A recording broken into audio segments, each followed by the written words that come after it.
Bayangkan sebuah mobil balap yang saking kencengnya bisa membuat tanah di bawah kakimu bergetar. Dan suaranya bisa merobek gendang telinga dari jarak hampir 1 kilometer. Dulu, suara mobil Formula One bukan cuma terdengar cepat, tapi terasa brutal. Mesinnya meraung sampai hampir 20.000 RPM. Asap ban, getaran kamera, api dari exhaust. Dan ketika mobil-mobil ini lewat, rasanya seperti melihat monster mekanik kehilangan kendali. Banyak fans percaya era V10 adalah puncaknya Formula One. Tapi sekarang, semuanya udah hilang. Dan pertanyaannya, kenapa era paling dicintai ini tidak akan pernah kembali? Awal tahun 2000-an, Formula One berada di salah satu era paling ekstrim dalam sejarah motorsport. Mesin V10 mendominasi seluruh grid. Konfigurasinya sederhana, 10 silinder, 3.0 liter natural aspirated. Tanpa hybrid, tanpa baterai, tanpa suara elektrik. Hanya mesin bensin yang dipaksa bekerja sampai batasnya.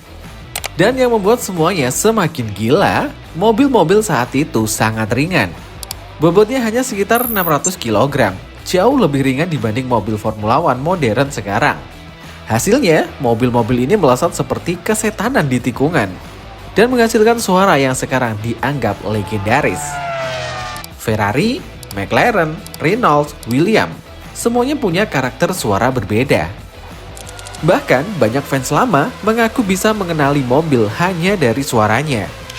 Dan bukan cuma suara, mobil-mobil era itu juga terlihat ganas. Ban kecil beralur, aerodinamika agresif, getaran liar di onboard kamera, semua terasa mentah. Tidak steril seperti sekarang. Dan justru itu yang membuat banyak orang jatuh cinta. Karena mobil-mobil ini terasa seperti monster yang hampir lepas kendali.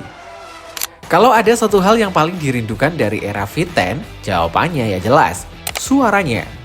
Mesin V10 bisa menyentuh hampir 19.000 hingga 20.000 RPM. Dan di RPM setinggi itu, suara yang keluar bukan lagi seperti mesin mobil biasa, tapi seperti jet tempur. High pitch, tajam, agresif, dan memekakan telinga. Beberapa mesin V10 bahkan hampir mampu menghasilkan lebih dari 900 horsepower tanpa bantuan turbo sama sekali. Dan anehnya, kapasitas mesinnya sebenarnya jauh lebih kecil dibandingkan banyak supercar jalanan. Tapi suara yang dihasilkan jauh lebih mengerikan. Bahkan orang yang menonton langsung di sirkuit sering bilang, kamera TV tidak pernah bisa menangkap seberapa gilanya suara mobil-mobil ini. Ketika 20 mobil masuk tikungan bersama, tanah terasa bergetar, dada ikut bergetar, dan itulah yang hilang di Formula One modern. Karena ketika era hybrid datang tahun 2014, banyak fans merasa Formula One tiba-tiba kehilangan sesuatu. Mesin hybrid sekarang memang lebih efisien, lebih canggih, dan dalam banyak aspek lebih cepat. Tapi emosinya berbeda. Karena V10 bukan cuma soal performa, V10 adalah pengalaman. Era V10 juga terasa spesial, karena mobilnya benar-benar sulit dikendalikan. Tenaganya brutal, grip aerodinamikanya belum sekompleks sekarang, dan bantuan elektronik belum secanggih era modern. Pebalap harus bertarung melawan mobilnya sendiri. Kita sering melihat bagian belakang mobil bergerak liar saat keluar tikungan. Steering terus dikoreksi secara agresif, mobil melompat di atas curb, dan pembalap terlihat benar-benar bekerja keras di dalam kokpit. Itulah kenapa banyak fans lama merasa balapan dulu terlihat lebih manusia. Kesalahan kecil bisa langsung menghancurkan semuanya. Dan karena itu, pembalap era V10 sering dianggap punya aura berbeda. Schumacher, Raikkonen, Montoya, Alonso, semuanya punya gaya mengemudi yang sangat agresif. Dan ketika mereka mendorong mobil sampai limit, kita bisa benar-benar melihat bahayanya. Tapi ada satu masalah besar, Formula One mulai menjadi terlalu ekstrim. Tim-tim menghabiskan uang dalam jumlah gila demi pengembangan mobil. Perang pengembangan mesin semakin brutal, ditambah lagi perang ban antar pabrikan, yang membuat mobil melaju semakin tidak masuk akal. RPM naik setiap tahun, kecepatan terus meningkat, dan disinilah FIA mulai khawatir. Karena semakin cepat mobil, semakin besar juga resiko kecelakaan fatal. Belum lagi biaya pengembangan mesin V10 yang luar biasa mahal. Pabrikan terus dipaksa mencari tenaga tambahan, meski cuma beberapa horsepower saja. Dan akhirnya FIA harus mengambil keputusan besar. Mereka ingin Formula One berubah, lebih aman, lebih murah, dan lebih relevan untuk masa depan industri otomotif. Tahun 2005 menjadi musim terakhir mesin V10 digunakan secara penuh di Formula One.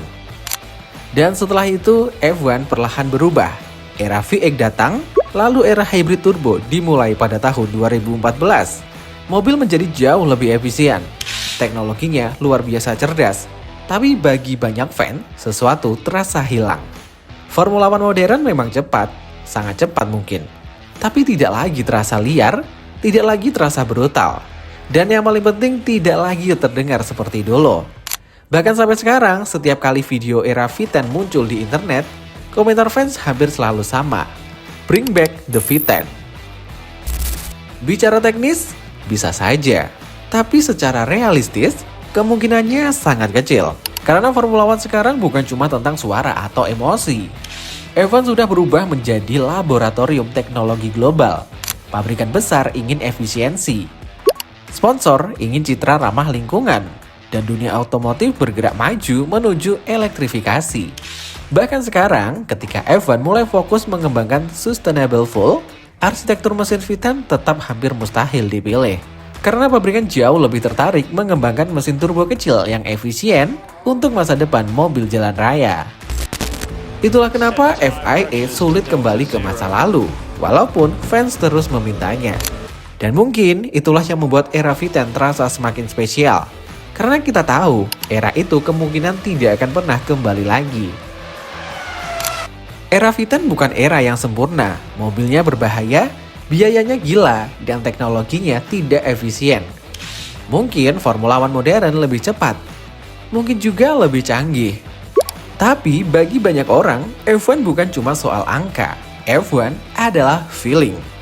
Dan tidak ada era yang memberikan perasaan sebesar V10. Karena ketika mobil-mobil itu meraung di lintasan, Formula One terasa lebih hidup. Dan mungkin itulah alasan kenapa banyak orang percaya kita tidak akan pernah melihat Formula One se-ikonik itu lagi.